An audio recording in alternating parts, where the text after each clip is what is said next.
Welcome. It's a terrific Tuesday edition of Liquid Lunch on Biz TV. I'm John Tobacco.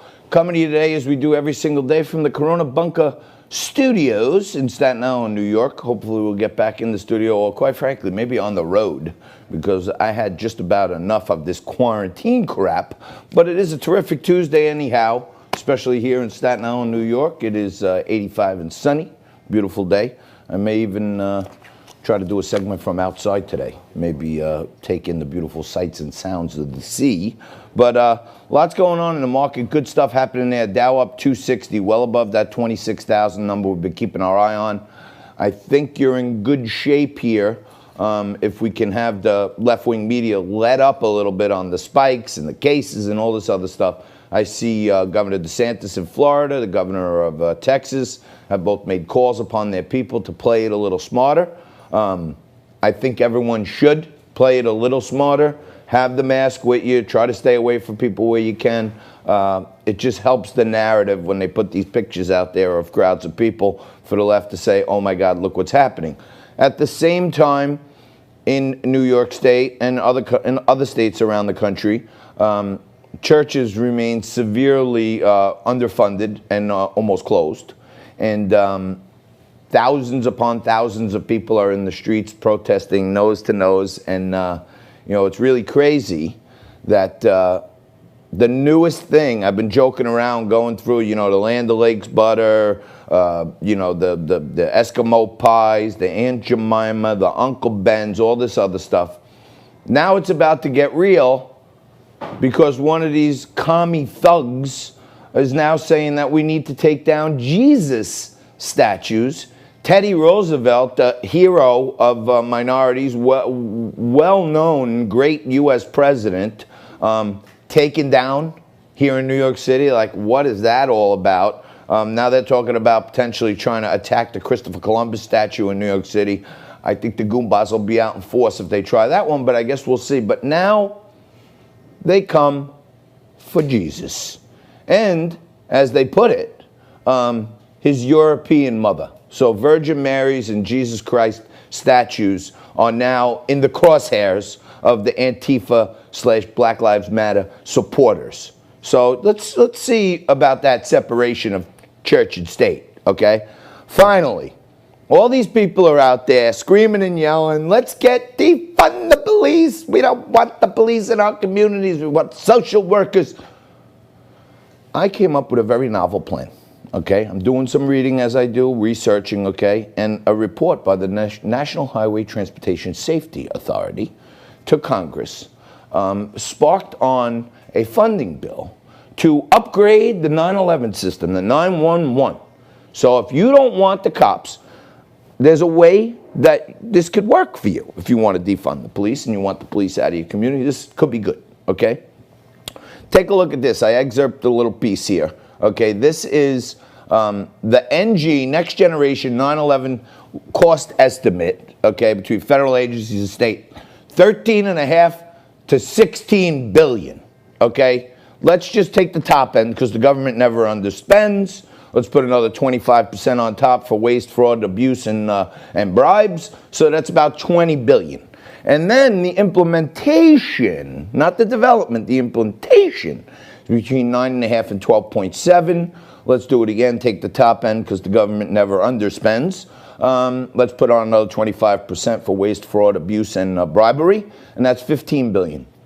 $35 billion will be spent by this country to upgrade the 911 system. Okay? Here's what we do. There's 350 people, 350 million people, $100 a person. If you don't want 911, save the government $100 a person, and unsubscribe. Very simple. We'll take a quick break, come back right after this with more Liquid Lunch. 5, 4, 3, 2.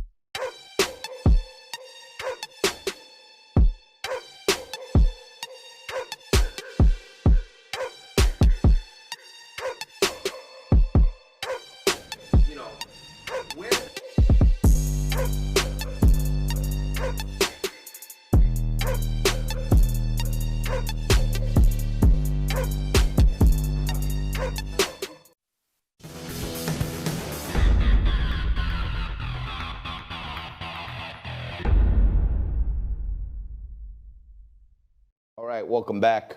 You watching Liquid Lunch on Biz TV. I'm John Tobacco. There's so much going on, and you kind of lose sight of things that, every day the news cycle is just so white hot that you don't know what's next. You're just getting scolded and whipped and beat up constantly by new news that things go through.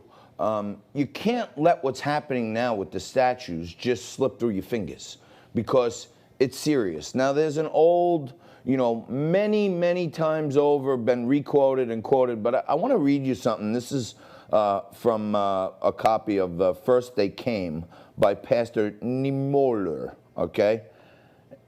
The saying goes like this: first they came for the communists, and I did not speak out because I was not a communist. Then they came for the socialists, and I did not speak out because I was not a socialist. Then they came for the trade unionists, and I did not speak out because I was a trade unionist. Then they came for the Jews, and I did not speak out because I was not a Jew. Then they came for me, and there was no one left to speak up for me, okay? Famous thing, okay? First they came for the cops. Then they came for the Confederate flags. Now they're going after white presidents, apparently, like Roosevelt and Christopher Columbus. And now they come for Jesus. And if we don't put up some kind of resistance, this is where our country is going, down the toilet. And that's not how our founding fathers set it up for us. So we got to stand up for freedom and liberty at some point. Someone who knows a heck of a lot about more than this than me, John Guandolo, joins us right now. He's a counterterrorism expert, former FBI agent, and president and founder of Understanding the Threat. Great name, because most people don't. The only organization in America providing tools to leaders, police, and citizens to dismantle jihad networks in their local communities. And it sure seems to me, John, like this Antifa, Black Lives Matter band of thugs is just like ISIS. It's another, very fragmented terrorist organization. Well, first of all, thanks for having me. I really appreciate it. Great to be on with you. Yeah, we have two distinct threats on the ground in the United States and strategically. And that is obviously the communist counter-stater movement and the jihadi, the Islamic counter-stater movement. And the problem is each is dangerous to the United States, but they're working together. So at the ground level, Black Lives Matter is a communist organization. Antifa is a communist organization. For those not aware, we've put out a fair amount of information to detail that. But Black Lives Matter was formed out of the Chinese-backed Freedom Road Socialist Organization, which is the largest communist organization in the United States. And Black Lives Matter was born out of that. Its three founders, Alicia Garza, Patrisse Cullors, and Obel Tometi, are openly Marxist, communist. So there's no question that this is a communist effort. And what we're seeing around the country is a coordinated communist effort in league with the jihadis, especially Muslim Brotherhood and Hamas, but others as well. So yeah, what we're watching is literally what we have been briefing to leaders since 2007, and in the last few years have talked about. This is how it's going to come down. The left, the political left, the communists are the hammer for this revolutionary movement, for the Islamic movement, and they're working in tandem. So, I have on this show likened their behaviorisms as, an ununiformed militia, much like ISIS, and, local leaderships, and then they take that up, residents in these small villages, they occupy them, then they take over the businesses, then they take the women and do whatever they want with them, and then, slowly by slowly, they just use, what would be, referred to in the FBI, I guess, is, they're like the mafia when they take over little pockets, and then they try to move that. You're saying it's not like that. You're saying it is that they are teamed up with the Muslim Brotherhood and other jihadi organizations. That's right. I'm saying it's like that, but it's actually worse, because at a strategic level, at a national and international level, they're working with Communist Party, the international, Comintern, the International Communist Party. And they have been I mean, Manning Johnson, who was a member of Congress from the 22nd District of New York, was a leader in Communist Party USA until he renounced it and actually testified. And he said, look, the purpose of what we call Antifa, which was set up in the United States as the version of Antifa, they may say they're for X, Y, and Z, but their purpose is to subvert the U.S. government and overthrow it. And that was, that we're talking over 70 years ago when these things were established. That was established in Germany in 1933, Antifa, the anti-fascists, but that was a communist movement that worked as a part of the Nazi party. And then when it came into the United States, was directly a part of Communist Party USA. So yes, this is an organized movement, and we've been tracking this for a long time. And they're at the ground level, at the national level, and at the international level, working together. The jihadis, and this is the key to what you've just articulated. You're right as to how they operate, but the key is the nonviolent work that they do, the communists do, and they've penetrated our key components of government just like the jihadis have. The violence that they're doing is used to greatly accelerate what they're doing in the nonviolent realm to literally change the form of government we have. Yeah, well, policy by policy. When you start seeing these defund the police, that's what Hitler wanted to do first, get rid of all the police types and bring in the brown shirts so that he had control. And, I just quoted, this famous quotation of, first they came for the socialists, and, then they came for the Jews, and there was no one left to come for me. They're talking about now, one of the leaders on this thing, about ripping down Jesus statues. Could that be a real, nationwide flashpoint when most of this country was founded on, Christian values, if they start taking down Jesus? Absolutely, and that's their intent. The communist movement in the United States, when you look at their doctrine and how they operate, their primary target, first and foremost, is always Christianity in the society, because they know in the West that those principles that are held in the Bible are what holds the society together. Love God, love neighbor. We got to take a break right here. This is really good stuff. Can you hang around for a few minutes and stick with us a little more? I want to get into a couple more topics. Give us another 5-10 minutes? Yes, sir. All right, great. We're going to take a quick break. We're going to come back right after this with more from FBI agent, counterterror expert John Guandolo on Liquid Lunch right after this. Welcome back, folks. I've been taking my makeup off every day with the coronavirus wipes. How's it working? I'm still corona free. Couldn't even wipe your fake tan off. Well, that's because that's not a fake tan. That's a real tan. This November, and Democrats don't want to see it, at least establishment ones. It seems like they're trying to sort of Against weed, but for guns, right? There's all these different, and to me the palette is the middle, there's different shades of purple, and that's who's going to decide this election. Right?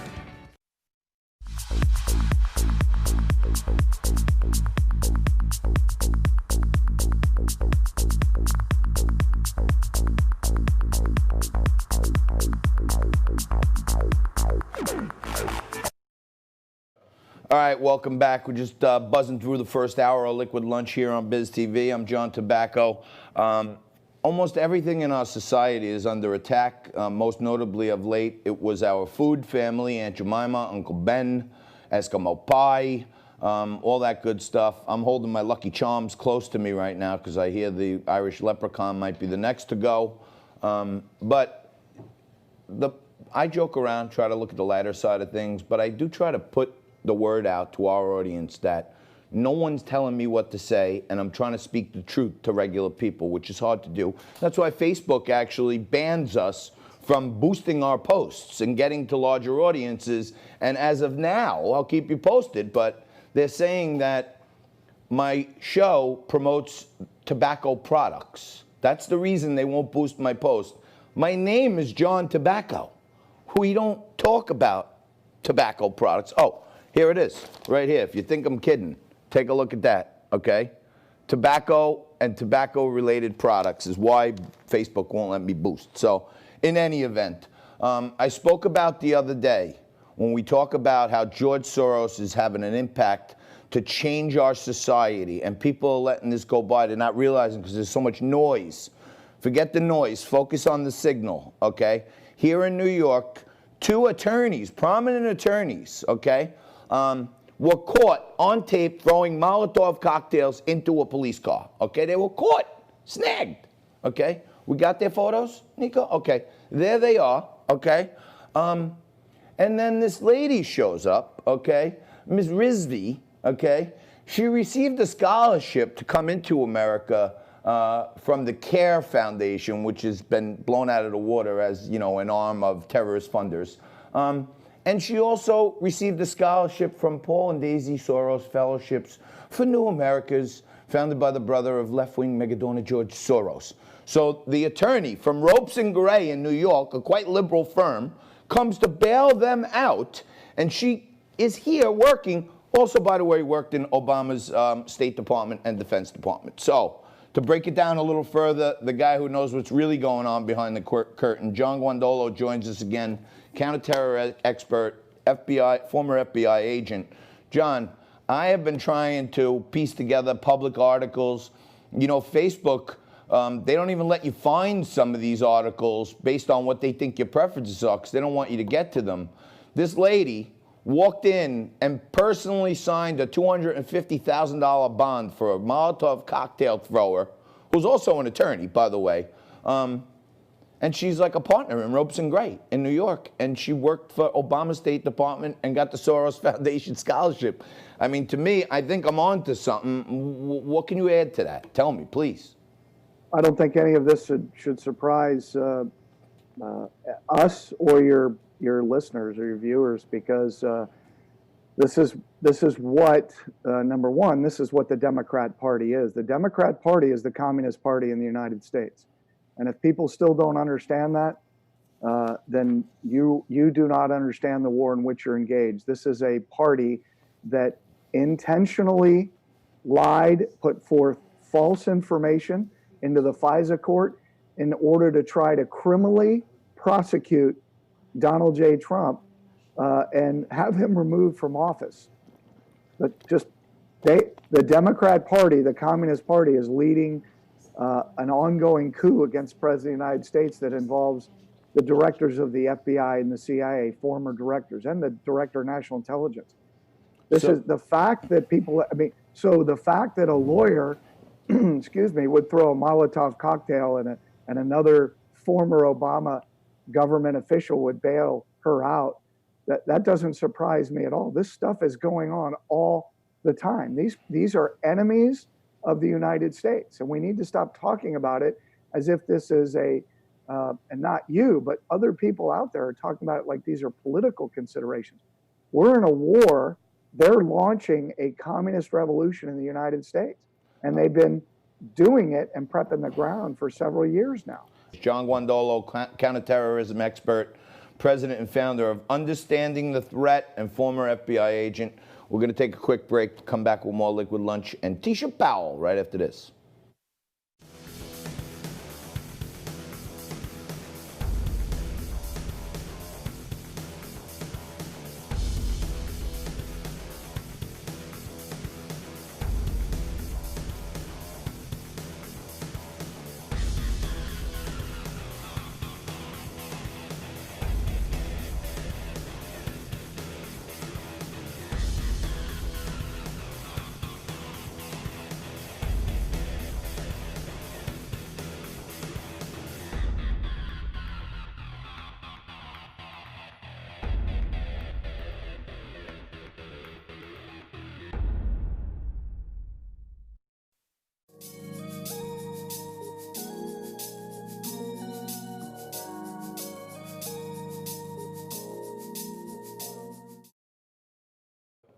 All right, welcome back.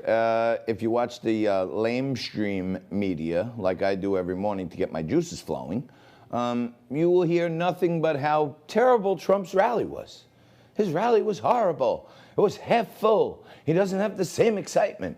Did a little side-by-side yesterday. Joe Biden had a roundtable social distance rally with business owners in Pennsylvania, 20 seats, only like 14 of them were even full. So they can't even get 20 people in the room. Trump gets like 10,000, and it's a flopperooski, or what they say. Anything they can find to try to lay some more stress and pressure on this president, they will.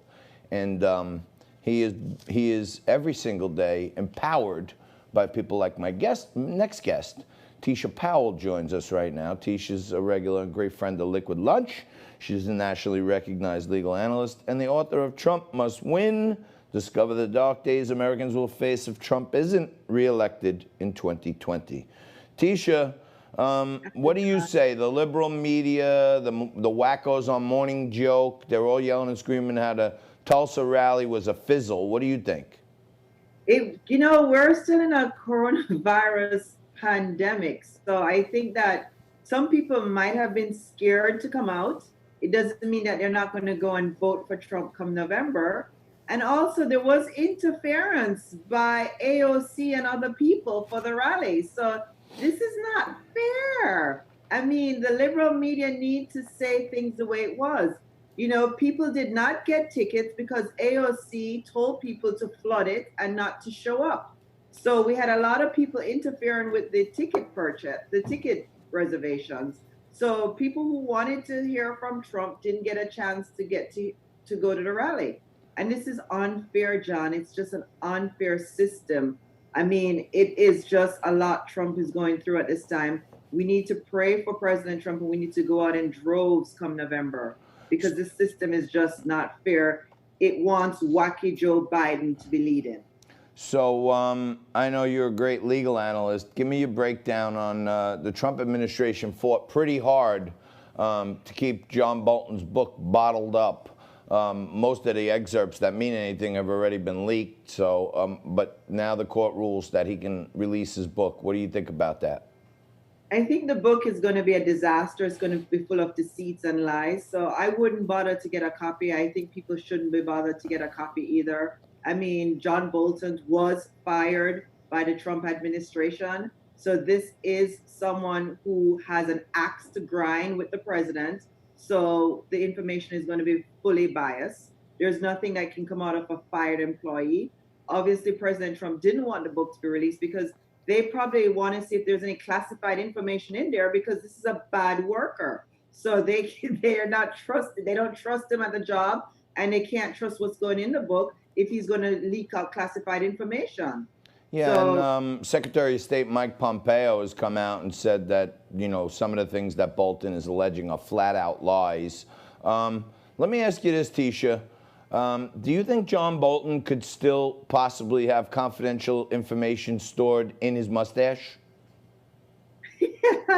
I think John Bolton has classified information, and I think that he was fired, so he's not the most competent person. He might have leaked some in the book just by accident, because he probably doesn't know what should be classified from what shouldn't. He's just disgruntled, and he's trying to get back at President Trump for firing him. So he's like, I'm going to tell people everything they need to know. And it's full of lies and deceit.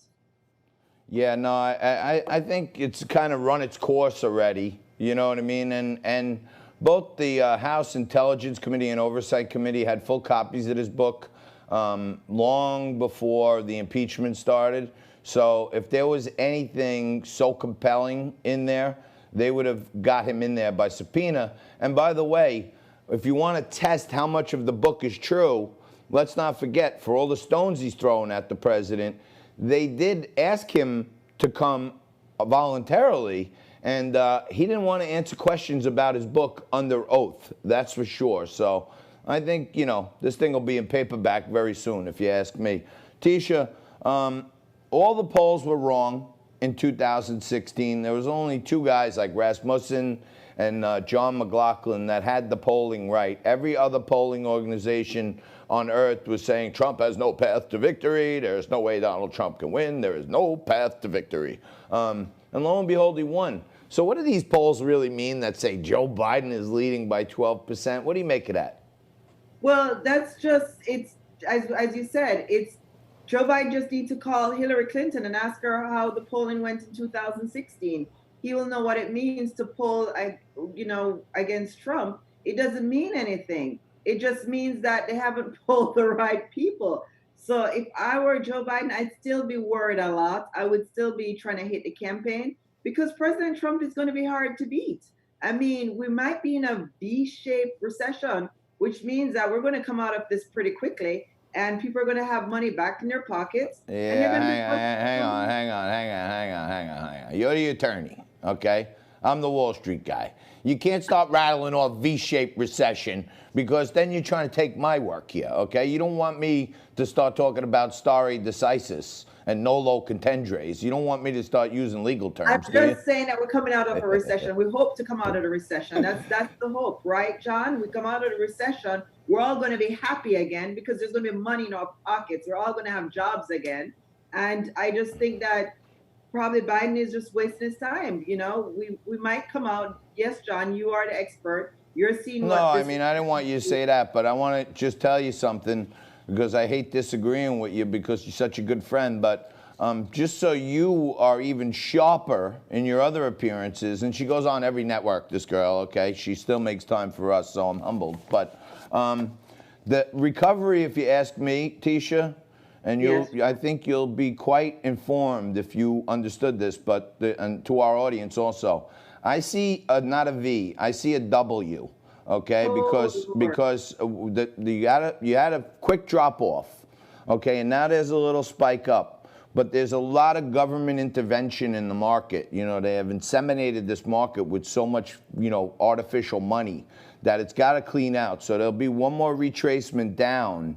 And then September, October, November, then you'll see the other leg come up. So Yay! a V is not, the V is not the number that you want to, the letter you want to use. It's more, if you ask me, it's going to be a W, if you ask me. So, but still, we will come out of it stronger because of the W. Last minute, tell me what you think. So, John, that's what I appreciate. You explained to us clearly that even you think we're going to get out of the recession before November. Even John thinks it. but no, this is a good sign for people. It's scary, John. It's scary not to have work. It's scary not to have the money we used to have a couple months ago. You know, I didn't get a paycheck for 100 days. You can get scared. Yeah. You get scared. She's scared. She hasn't got a paycheck. She's sitting in her Hamptons home, relaxing in her Daisy Dukes. Poor Tisha. But I'm just trying to show you, even we gotta leave it there. You're the best, and hopefully we'll see you soon in person. But thank you for always making a few minutes for us. Thank you, John. Thanks for your time. Tisha Powell. We'll take a quick break. Back after this. Most financially successful people own assets that make them money while they sleep. They usually own real estate, vehicles, and more. These assets make passive income through leases, subscriptions, royalties, and fees that don't require time, energy, or attention. Your assets do the work, and you collect the check. So what kind of asset should you buy? The most valuable companies in the world, like Amazon, Google, and Apple, all have the same thing in common. They make a majority of their revenue from data technology assets, storing, collecting, processing, and providing data. It's all about the data. What if you could own data tech assets with a low upfront cost? Introducing Apex, a proprietary technology built to process and mine data and render artificial intelligence and 3D gaming at exceptionally high rates. Apex Tech has partnered with SafeTech, a subsidiary of a publicly traded company called InvestView. SafeTech's business model leverages Apex technology to disrupt the multi-trillion-dollar data tech industry, giving you the competitive advantage. SafeTech's growth strategy is to capture a significant share of the market. SafeTech will enter into a 60-month lease with owners of Apex Systems. Why would they do that? Why not just buy all the equipment themselves? The same reason most companies lease instead of own. to scale quickly without the upfront costs and for the tax benefits. So how do you get started? You purchase an Apex system. Then you can lease it to SafeTech for 60 months at a rate of $500 per month. That's a total of $30,000 paid to you over the life of the lease. So what's your responsibility besides purchasing the Apex system? Nothing. During the lease, SafeTech is responsible for any maintenance costs to keep things running for you. Just collect a check every month for the next 60 months. This tremendous financial opportunity positions you to follow the strategies of the financially successful. You can leverage data technology to produce passive income that generates revenue without your time, energy, or effort. This is what is meant by creating multiple streams of income. But the opportunity to participate will not last forever. If this concept fits your financial goals, take action today while you still have the chance.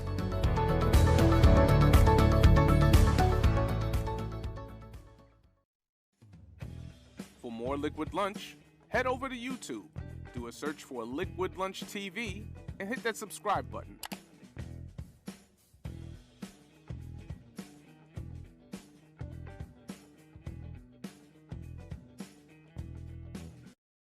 All right, welcome back. We're just breezing through the first hour here of a terrific Tuesday edition of Liquid Lunch on Biz TV. I'm John Tobacco, and as I told you for the last couple of months, back in March, when I saw that this lockdown was becoming more and more of a threat, I shorted some stocks that I thought would have some poor performance. Brookfield Asset Management, Simon Property Group, Gap Stores, Macy's, and AMC Theaters. Now, AMC and some of these other stores were on the brink of bankruptcy before any of this happened. And with more ways to see movies and watch at home and streaming and everything else, I think AMC had some problems brewing for itself.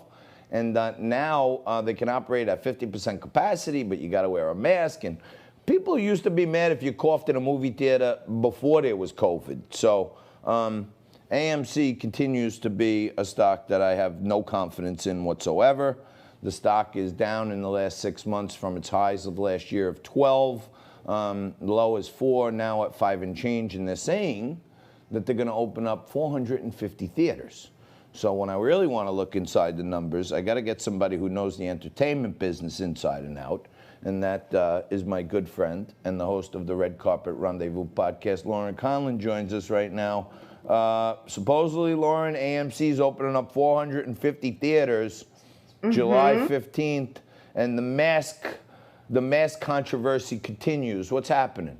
Yes. So AMC recently announced that they were going to open 450 theaters, like you said, July 15th. But when they first came out with this statement, they said they don't want to be involved with politics, so masks would not be required. However, they would sell them for $1 or something in the theaters. Well, this created a ton of backlash. And then a few days later, they came back and said, actually, masks are required. Is everybody happy? So I thought that was a little bit interesting that they referred to masks as politics. To me, masks are not politics. They're just protection. Don't you agree? Well, I think masks up until now were for doctors, nurses, and robbers. You know what I mean? I mean, that was basically, you know, what you, except for Halloween, if you had on a mask, you were either robbing a bank or you were a doctor or a nurse or a dentist or, you know, a dental assistant or someone in the medical field. I don't know how AMC Theaters thinks that the use of a mask is political. I know. That was so surprising to me. They also made a statement that they're going to have, I think, 6 seats in between customers, and then they were going to space out the times of the movies so they'd have extra time to clean. So they're taking all the precautions, but the mask thing, it really, really confused me. I feel safer in a mask. I mean, they're very uncomfortable, but I do feel safer because I also don't touch my face as much, and I'm a face toucher. I don't think I'm not sure if I ever mentioned this to you, but I grew up with Pete Davidson's dad. Okay, we played Little League Baseball together, and we were friends. Unfortunately, right up to his untimely demise, for you know, in the Twin Towers. But And I know Peter, since he's a young man, we went to the golf outings, all the events, and all. I know him since a little boy. And then when he got a little older, they said, hey, you know, would you take Scotty's son and let him be an intern? He likes the production stuff, and he likes to make videos. So, you know, we made him an intern at our company for a couple of years. And then he actually was our driver, so he would drive the van around and not be allowed to drink. He was maybe like 18 or 19. So I know him his whole life, and he's made some really controversial and nasty remarks about Staten Island. So I've got a little disappointed with him over the years, but I mean, it's one of the greatest accomplishments to rise to where he is. But the King of Staten Island is getting mixed reviews. What do you say? Yes. So I recently watched the movie. I thought of you just because of your relationship with Pete and because you are from Staten Island and you live there and you love Staten Island, and as does Frank. But the movie, I really liked it. I was very surprised at how much I liked it. It started off slow, but I really got into it. And I also was surprised at how feel good it was. It just had this thing about it that made me happy. And again, it starts off slow. So I think if you can stick with it, it's very rewarding. What I do think about it, it's about 20 minutes too long. They could have cut it, but the casting is great. I love Bill Burr. I love Marissa Tomei, and Pete also co-wrote it. And it's great. It's, you know, he kind of, it's about his dad. And, you know, they take a lot of the facts that happened in real life with his father. So it's very touching. I think you should definitely watch it. It's worth a watch. And yes, I will say he does kind of crap on Staten Island just a little bit, but they also lift it up as well. So you get both sides. Fair enough. And I'm not sure if you know this either, but Colin Yost, one husband of Scarlett Johansson, also comes from Staten Island. So we have two SNL members. All right, I wanted to get to the Five Bloods movie, but we're out of time. Can you hang around for a few minutes and we'll do the next segment? 1 minute break? Yeah, you got it. Okay, stay right there. Quick break. More Lauren Conlon after this.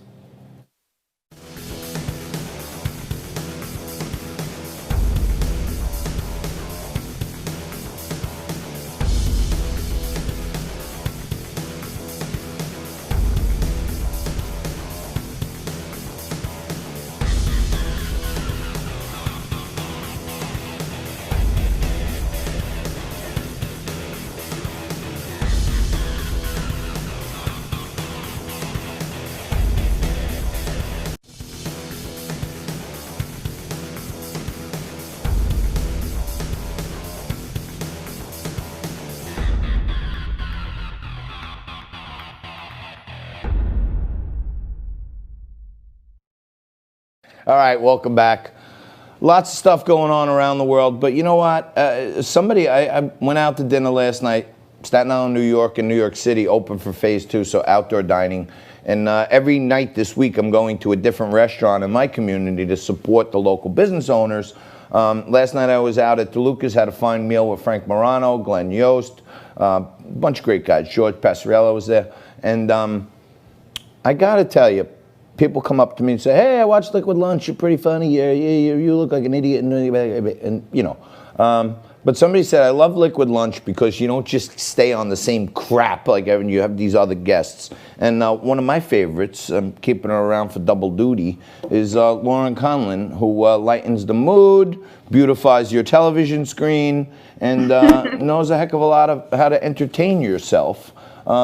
So we got cut off there in the last one. We finished talking about King of Staten Island, Lauren, but there's this other movie, The Five Bloods, Spike Lee movie. Give us your rundown on that.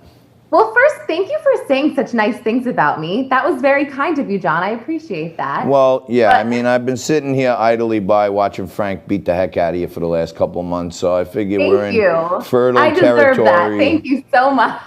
Okay. But you needed To Five Bloods, this is a new Spike Lee movie that I watched, and it was so good. It was extremely violent, I will say that. So it felt a little Tarantino-ish at times, and I'm sure Spike Lee would hate for someone to say that because it's a Spike Lee movie, not a Tarantino movie, but it's about 4 Vietnam vets that return to Vietnam to find something that they left behind. That's all I'll say, so I don't give anything away. But Delroy Lindo, Norm Lewis, And actually, Paul Walter Hauser, who plays Richard Jewell in the film, who I just interviewed for my podcast, is in it as well. So we talked about all things related to the film. He was so cool. He said Spike Lee took them all out to dinner as well. But Wow. This movie is a must watch. It's actually very timely as well, which is just kind of random and funny about it. But it's about 2 hours and 30 minutes. So make sure that you start it early so you don't fall asleep. Eek. Well, you know what? The sign of a good movie for me is to get through half of it without falling asleep. And it took me about 4 watchings to get through. They call me Dolomite. And first I was down on it until I sat back and watched the whole thing, and then I loved it. So sometimes you got to be a little more committed to watching these things when you could think. Yes. A little later in the show, Lauren, we're going to have on Lorenzo Antonucci, who appeared in Game of Thrones and Ballers, and he has a lead role in the new movie Cracker, where Ooh, a so fun. white supremacist cop gets thrust back in time where blacks rule and whites are slaves. It's like a role reversal movie. We're going to talk to Lorenzo Antonucci on that. But maybe you could give us, for next week, one of your professional reviews of Cracker also. Oh my gosh, that sounds really intense. I would love to. I'm definitely going to watch it. All right. Well, Lauren, we have to leave it there. Thank you so much for gracing us with your presence. Anytime, Don. This was so fun. Speaking of Cracker, I don't know if you heard yesterday, but Ritz is no longer going to make cracker. They're making gender-neutral, non-denominational wafer breads from now on. Breaking news. This just in. We'll take a quick break. We're going to come back with public interest attorney John Banzaf. He's also a law professor at the George Washington University Law School. And guess what? These thugs and hooligans came on the campus of George Washington University and beheaded George Washington. So the last thing you want to do is tick off a guy like John Banzaf, because when he swings big. We're going to take a quick break and we'll come out swinging right after this. 5, 4, 3, 2.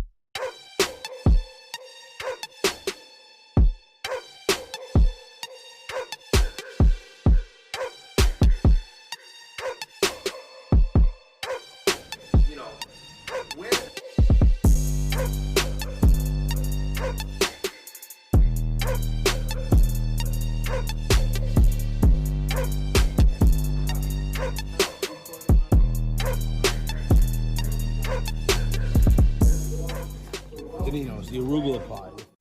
I'm President Donald Trump, and I have the greatest hair you've ever seen. If you watch Liquid Lunch, you'll see that John Tobacco has probably one of the worst hairlines ever. But watch it anyway. It's a good show. Nico, my producer, continues to be such a wonderful person and play that John D. Domenico as Trump clip making fun of my hairline. And I deserve it because my hairline is terrible. I must admit that. But lots going on around the world. And I led off the show today talking about, you know, this old phrase. First they came for the communists, then they came for the socialists, then they came for the trade unionists, then they came for the Jews, then they came for me, and there was no one left to speak up for me.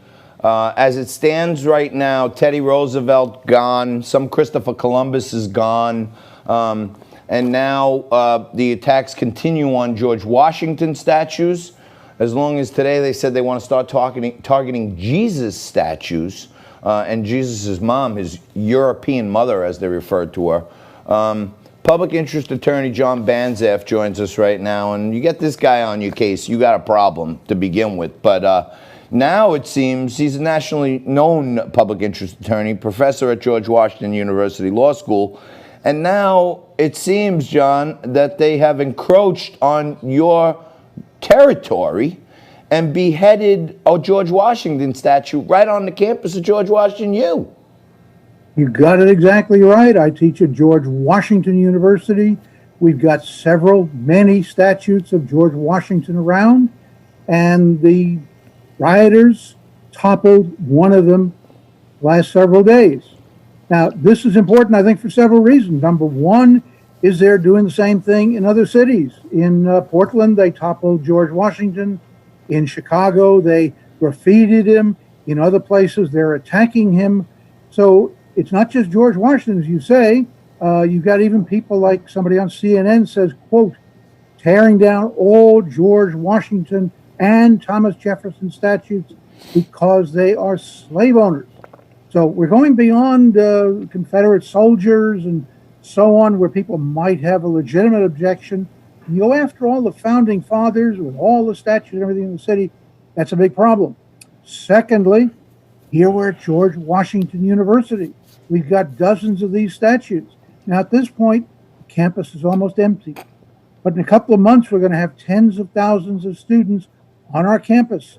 Some of them may decide they feel the same way. Or if there are outsiders who want to desecrate a George Washington statue, they can easily hide among these tens of thousands of students. And the third problem is our university is doing nothing. They didn't announce that it happened. They didn't denounce what happened. They didn't call it an act of vandalism or terrorism. They didn't say anything. And that's very troubling. So this sounds like an instance where you should spring into action and bring a civil case against anyone we can identify who the perpetrators of it. Well, at this point, we don't know who the perpetrators are, unfortunately. And secondly, the action would have to come from the university. Now, here's a university which frequently reacts, I might say overreacts when things occur. Somebody posts something on Twitter or on Facebook or something which some other group thinks might be offensive. Boy, they announce it, they denounce it, they crack down, they have indoctrination programs. In one case, they almost expelled a student for doing it. Here, right on our campus, they beheaded our namesake. He didn't announce it. They haven't denounced it. They haven't said anything about it. And it wouldn't have come to light except one of our students happened to come by, see what happened, took a picture and posted it up on the internet. Now they're forced to admit it, although they're just listing it as one of several examples of graffiti on the campus. This isn't just another example of graffiti. This isn't even like somebody spray painted a swastika, as somebody did a couple of years ago. They've toppled, they've destroyed a statue of our namesake, and George Washington University has said and done nothing at all. Wow. So let me ask you this, John. You got this this crazy cat, this far left activist guy, Sean King. He's now calling for Antifa and Black Lives Matter to tear down all European Jesus statues. I feel like because our country was kind of founded on, Judeo-Christian values, I feel like that could be really the tipping point where people go nuts if they start going after Jesus and Mary statues. What do you think about that? Is that over the edge? No, I think you're exactly right. And in fact, if one wants to follow that kind of logic, we could go back much further. As I understand it, the ancient Greeks had slaves. And I think Plato, Aristotle are two greatest philosophers. Hippocrates, who the father of modern medicine, we still take an Hippocratic oath before people become doctors. I think many of them had slaves. We know that American Indians had slaves. In many other countries, there were slaves. So if we're going to denounce, much less tear down, destroy statues, plaques, and so on of everyone who ever had slaves, we're in for big trouble. And going back to that student on your campus, one that allegedly was 132nd black, it still makes that student, more black than Elizabeth Warren was American Indian, because she was like 1/2000 or something.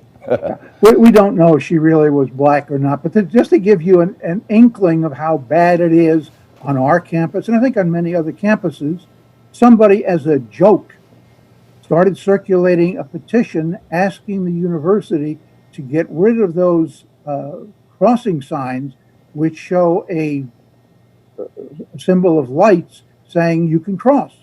Why? Because it's a white man telling people Oh, that my it's now okay to cross. A crossing light.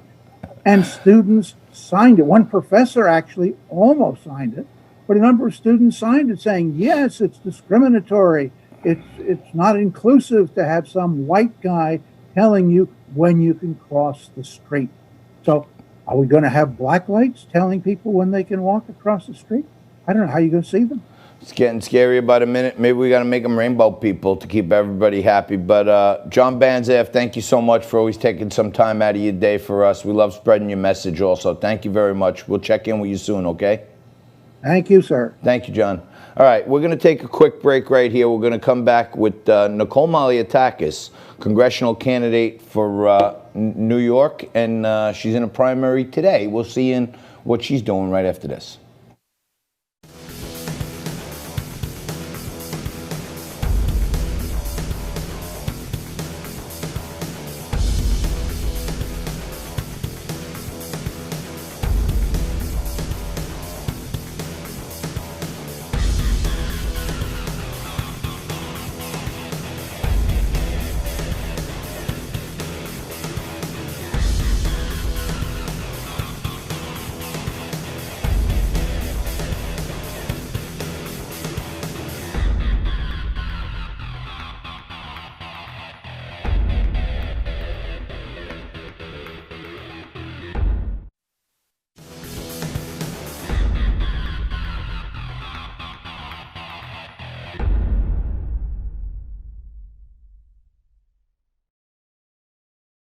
All right, welcome back. It's a terrific Tuesday here on Liquid Lunch. And, you know, as the election season comes upon us, we are coming into our final landing pattern.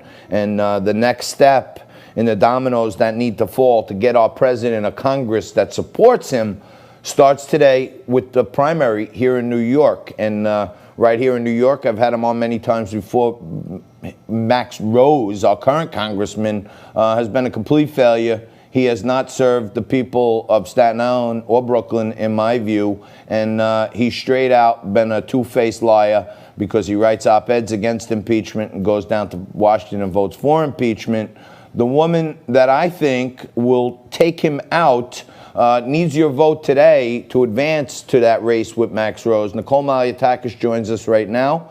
She's currently our assembly person in the New York State legislature, but she's got to go to Washington and support the president. Hey, Nicole. For those who don't know Nicole, she's been a legislator for quite some time. She's devoted most of her life to community service, and she's a minority woman, which is, to get to those levels is a very great accomplishment in itself, but she's going higher. Nicole, you're in a primary today, but I'm encouraging people to go out and vote for you. Tell people why we got to get this guy, Max Rose, out of Washington. Yeah, look, everyone needs to vote today for sure, because, you know, the last time some incumbents took the races for granted, we ended up with AOC in Washington. So we definitely need everyone to get out there and vote, particularly here in this district, Staten Island, Southern Brooklyn. Look, Max Rose, the bottom line is he ran as a moderate and he turned out to be a real radical. He said he wasn't going to support Nancy Pelosi, then goes there, votes 97% of the time with her. Said he wasn't going to support impeachment, then did. Said he wasn't going to take corporate PAC money, then took the money through a backdoor channel so you wouldn't know about it. Everything he said he was going to do, he quite frankly has done the opposite. And also, the real reason why somebody like me needs to be in Washington is, number one, New York City deserves to have one conservative voice. This was always that seat. Unfortunately, it was lost in 2018, and I'm the candidate endorsed by the president, Leader McCarthy, Scalise, and others to win it back because we need someone who's going to work with our president and hopefully a majority in the House, Republican, to restore our economy, to bring back American jobs, to bring some real infrastructure investment to New York City, because we've been so shortchanged. Having all these Democrats in the majority in the Congress has done nothing for us. We've been shortchanged the whole for the last couple of years. So what I'll say is that today's the beginning of that, but this is probably one of the biggest opportunities to take back what is supposed to be a Republican seat, and certainly a key to flipping the House of Representatives. Okay, so around the country, we're in 44 million homes. Right here in New York and New York City, we're in a bunch also. I want to make one thing clear, that we need this seat back. But you've always been a supporter of the NYPD, and you're not a person that's going to join in with this defund the police garbage, are you? So, what's interesting is I'm very proud to have a lot of NYPD and union support. And I've been always a strong supporter of our NYPD. I'm a law and order candidate. I've been opposed to Bill de Blasio's sanctuary policy. I was opposed to the governor's bail reform that basically eliminated bail for all sorts of crimes. I fought very hard to fix it, and those fixes will take effect in July. But yeah, I mean, look, somebody like Max Rose, he's a moderate, yet he's at a defund the police rally, and they were chanting defund the police. They had signs that say defund the police and Blue Lives Matter. That's not what we need in our representation. I think it was very offensive to the men and women who put on a uniform and go out there every day for us that he was at a rally with those chants. We need to make sure that we back up our police. And we have to make sure that they have the resources that they need to do their job and do it as safely as possible. And if we're cutting and defunding and abolishing, not only is unsafe for them, it's unsafe for us. Look, if the police aren't safe, then we're not safe. That's the bottom line. So we do need to do more, and we need more representatives that are willing to actually stand up and advocate for them. Yeah, Nicole, funny thing, I had dinner last night. As you know, in Staten Island, we're in phase 2. Some restaurants are opening for outdoor dining. I know you were out there carousing with the masses and encouraging them to vote for you. But I was dining with a couple of former cops, and they were pointing out how I think 52% of the New York City Police Department are minorities. So the minority of our police department is actually the majority. And it's almost counterintuitive that they would be talking about defund the police when they fought for so long for equality to get into these type jobs. It's bizarre. Yeah, look, there's obviously another agenda here. This is about destabilizing our community, our democracy. It is about moving us more towards socialism. They're creating chaos. They're creating anarchy. It's all part of it. And that's why this election is so important. This election is about preserving the American dream, limitless opportunity and potential, the American dream that my parents came to this country to take advantage of, and were successful in starting their own small business, owning a home. That's the American dream we want for future generations. We don't want to be moving down a path of socialism, which, by the way, one of the first steps is erasing our history.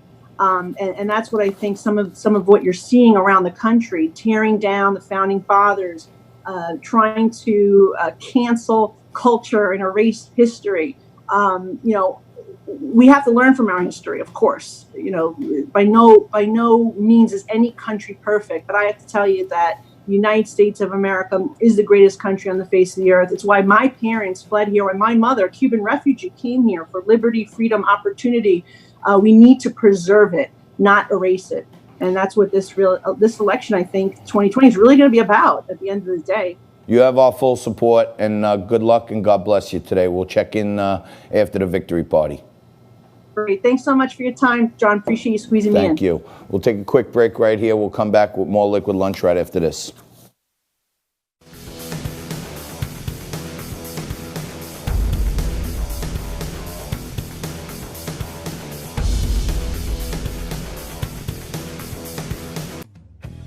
For more Liquid Lunch, head over to YouTube, do a search for Liquid Lunch TV, and hit that subscribe button.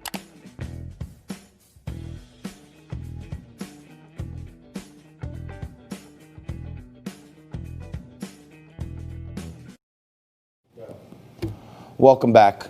We're having a little bit of a terrific Tuesday here. It's not always terrific in my brain, but my brain is demented. And that's why I'm sitting in my living room in basketball shorts and a tie, because I'm slightly demented. But our whole society is kind of flipped on its head right now, and the strangeness continues. I try to, while we're talking about news and markets and politics, try to bring you every angle and what things can entertain you. We try to educate you, make you a little aware of some truths that are going on out there. But But, you know, we got a famous New Yorker with us right now, Lorenzo Antonucci. He's an actor, and he's appeared in Game of Thrones, Ballers, and now has a lead role in a new movie, Cracker. Okay? And this movie, Cracker, is about a white supremacist cop who gets thrust back in time where blacks rule and whites are slaves. Lorenzo, thanks for joining us. Really appreciate it. Thank you for having me. It's great having another Italian accent on the show. It really, I love it. And I know you're from Brooklyn. You got some family here in Staten Island, so you got you got some roots. Tell us about Cracker. I mean, it's so ironic that this thing is timed up for what's happening right now. Well, you know, I was approached by the creator, director, writer, Dale Restaghini, another Italian from Boston. And he approached me about it in 2017. Long story short, he used to direct all our music videos for my band, Sworn Enemy. We were out of Queens. You know, we were a hardcore band, metal band from, you know, signed to Elektra, blah, blah, blah. And he approached me with the script, and, you know, I thought this was 2017. I thought it was, you know, because of Charlottesville. He was, you know, he's married to an African-American woman, and he's, you know, very, very, you know, tied into the culture. So he was very, you know, concerned about, you know, a lot of people, how they were acting on Facebook about what happened in Charlottesville. So it started getting him crazy and, you know, making him, you know, come up with like, what if this was your mom, and what if this was your cousin and your sister that got beaten and raped? You know, how would you feel? So how he was conceptualizing it, he started to, you know, see me as this character. And I'm Puerto Rican and Italian, so I'm a little more sensitive to it as well. So it was, to me, I didn't know how to, I thought it was a genius idea as far as the reverse, you know, because we've seen it so many other times the other way. You know, we've seen it so many times. How many more times do we need to see them suffer on TV, you know, on movies and TV shows? It's like, we've seen it the other way. Let's flip the worlds. Now it's time for me to suffer and people to see it. You know, that's how I looked at it. And, you know, we shot it with pretty much $0 on our own, and we were shooting it as a TV pilot to, you know, try to get it picked up, you know, as a series. And we went to Barryville, New York. Our friend Jeffrey Gerson has a ranch up there and a hunting home, and we utilized all that, and we did something magical with, you know, no money, and it looks fabulous, and the story is polarizing, and the controversy is crazy right now. And we were always trying to sell it, you know, everybody was, you know, everybody in every exec, every agent that came across it is in love with it. Everybody, but nobody made a move. Everybody says this, everybody says that, and we were just like, during the pandemic, we were like, we need to just put out the trailer and put out the 30-minute TV pilot that we made, the TV movie, you know, like, well, let's just put it out, you know, because we were trying to get we were trying to get it in as a short. We were trying to get it into festivals, and we were going through the whole song and dance of how do we get people to care about our message and, you know, really shock the world. Well, God bless you. And I've been in the, you know, independent production business for a while, and I know sometimes it grates on you and you almost want to give up. But if you're really pursuing your artistic talents, you can never give up, and I'm sure you haven't. And I really appreciate it, Lorenzo. Hopefully we'll have you back, and one time when you're visiting, maybe you come in studio and have a couple cocktails with us. But hey. Lorenzo Antonucci, thank you very much. Most financially successful people own assets that make them money while they sleep. They usually own real estate, vehicles, intellectual property, equipment, and more. These assets make passive income through leases, subscriptions, royalties, and fees that don't require time, energy, or attention. Your assets do the work, and you collect the check. So what kind of asset should you buy? The most valuable companies in the world, like Amazon, Google, and Apple, all have the same thing in common. They make a majority of their revenue from data technology assets, storing, collecting, processing, and providing data. It's all about the data. What if you could own data tech assets with a low upfront cost? Introducing Apex, a proprietary technology built to process and mine data and render artificial intelligence and 3D gaming at exceptionally high rates. Apex Tech has partnered with SafeTech, a subsidiary of a publicly traded company called InvestView. SafeTech's business model leverages Apex technology to disrupt the multi-trillion-dollar data tech industry, giving you the competitive advantage. SafeTech's growth strategy is to capture a significant share of the market. SafeTech will enter into a 60-month lease with owners of Apex Systems. Why would they do that? Why not just buy all the equipment themselves? The same reason most companies lease instead of own, to scale quickly without the upfront costs and for the tax benefits. So how do you get started? You purchase an Apex system. Then you can lease it to SafeTech for 60 months at a rate of $500 per month. That's a total of $30,000 paid to you over the life of the lease. So what's your responsibility besides purchasing the Apex system? Nothing. During the lease, SafeTech is responsible for any maintenance costs to keep things running for you. Just collect a check every month for the next 60 months. This tremendous financial opportunity positions you to follow the strategies of the financially successful. You can leverage data technology to produce passive income that generates. Going out of this show, I want to talk to you about something I talked about yesterday. COVID deaths. Okay, the survival rate of COVID is 99.95. Okay, not 99.5, 99.95 across the world. Okay, 8 billion people, 400 change deaths. It's like 5 snivels of a basis point.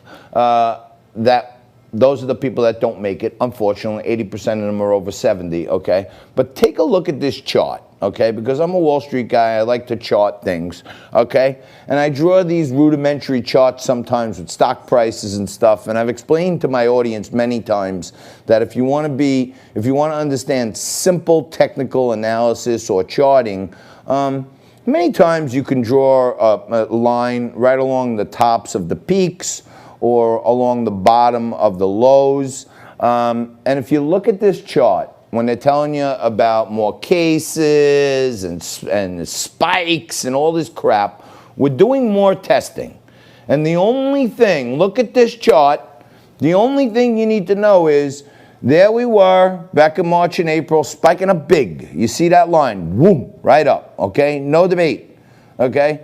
Right around the end of April, that line came down, and you see there was a couple times it came down, popped up a little, came down, popped up a little, up, up, up, down, down, down, okay? And if you look at the line, we're at June 20th, this is the last time it was reported, it looks like maybe 2 to 4 more weeks we'll almost be at 0, okay? And I'm sure there'll be, you know, a little pop up, and then it'll come down, a little pop up, it'll come down, but the cases are going to go up. Okay, cases are going to go up because we're doing more testing. Hello! Let's wake up and figure it out. Of course there's going to be more cases because we're doing more tests. That's simple. But the deaths, and I'm calling it not the death rate, the survival rate is 99.95, okay? And it's on a steep decline like this. We're almost out of the game on this thing. And as states and cities open up, be smart, stay away where you can, but don't tax yourself with some craziness in your head. And that chart, by the way, provided by my buddy Charlie Gasparino. He, has been critical of the president and hydroxychloroquine, but that chart, to me, puts it in the most simplest of terms. We are on the final stages of a downslope, and absent some other crazy mutation, we're going to start getting back to normal. And I'm going to keep trying to lead the way to spread the gospel about how crazy our country's getting, and keep you up to date on everything that's going on. I want to thank you all out there across the country. I want to thank you right here locally. And if nothing else, I'm not telling you who to vote for, but it is primary day. Get out and exercise your right to vote. And if you're here in Staten Island, get out there and vote for Nicole Malliotakis, because we need her and her support for our president in Congress. And we need to get Max Rose right here in New York, who's one of the votes with Nancy Pelosi 97% of the time, we need to get Max out of that office after just 2 short years. We're going to head out now. Tomorrow we'll be back again for a whopper of a Woman Wednesday. Be there tomorrow, same bat time, same bat channel, more Liquid Lunch. Welcome back, folks. I've been taking my makeup off every day with the coronavirus wipes. I'm still corona free. Couldn't be even wipe your fake tan off. Well, that's because that's not a fake tan. That's a real tan. This November, and Democrats don't want to see it, at least establishment ones. It seems like they're trying to sort of Against